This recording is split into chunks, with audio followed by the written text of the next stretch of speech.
আপনারা সবাই মধ্যে জেনে গেছেন যে বিএনপি ভারপ্রাপ্ত চেয়ারম্যান তারেক রহমান তিনি সাবেক সেনা কর্মকর্তাদের সাথে একটা মত বিনিময় অনুষ্ঠান আয়োজন করেছেন। এই আয়োজনটাও রাজনৈতিক এই ধরনের ইলেকশন সামনে, তফসিল ঘোষণার মুখে এই আয়োজনগুলোরও একটা নিশ্চয়ই গুরুত্ব আছে, মানে একটা কারণ থাকে এসবের। মানে শুধু যে যোগদান বা দলকে চাঙ্গা করা, সাবেক সাবেক সেনা কর্মকর্তা এই গ্রুপ যখন প্রায় শখানেক একসঙ্গে একটা দলের প্রধানের সঙ্গে বসেন, এটা একটা আলাদা গুরুত্ব আছে। এবং সেইখানে তারেক রহমান একজন স্পেশাল সেনা কর্মকর্তা সাবেক, তাকে সরি বলেছেন, দুঃখ প্রকাশ করেছেন। ঘটনাটা অনেকেই জেনে গেছেন, তারপর আমি আপনাদেরকে একটু ছোট করে জানিয়ে নেই এবং এটা কতটা গুরুত্বপূর্ণ আমি সে আলোচনাটা একটু যেতে চাই। অবসরপ্রাপ্ত শতাধিক সামরিক বাহিনীর সদস্যের সঙ্গে মত বিনিময় করেছেন বিএনপি চেয়ারপারসন তারেক রহমান। লন্ডন থেকে ভার্চুয়ালি যুক্ত হয়ে প্রধান অতিথি বক্তব্য দেন তিনি।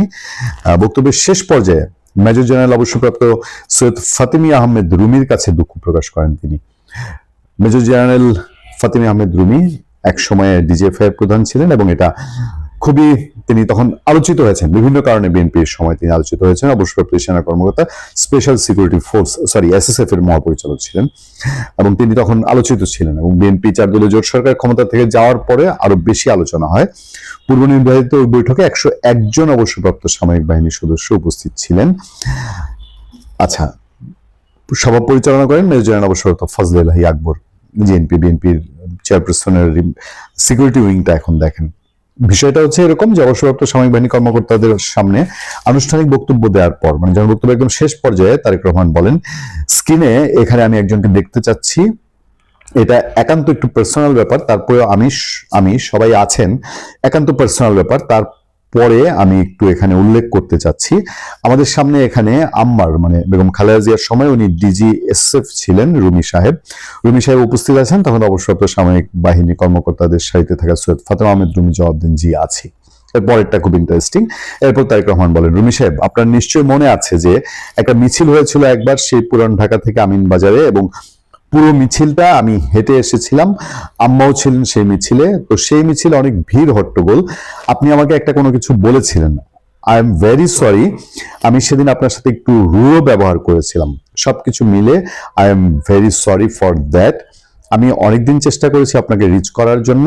I request my Apology. আমি সুযোগ পাইনি, আজকে সুযোগ পেয়েছি। I am really sorry for that. 2-3 বার তিনি সরি বলেছেন। আমি কেন একদিন বাদে এটা আলাপ করছি, তারেক রহমান এই অনুষ্ঠানে বিএনপি মহাসচিব মির্জা ফখরুল ইসলাম আলমগীর তিনি বলেছেন যে ভারত তারেক রহমান আসায় কোনো বাধা, এটা আপনারা ভাববেন না।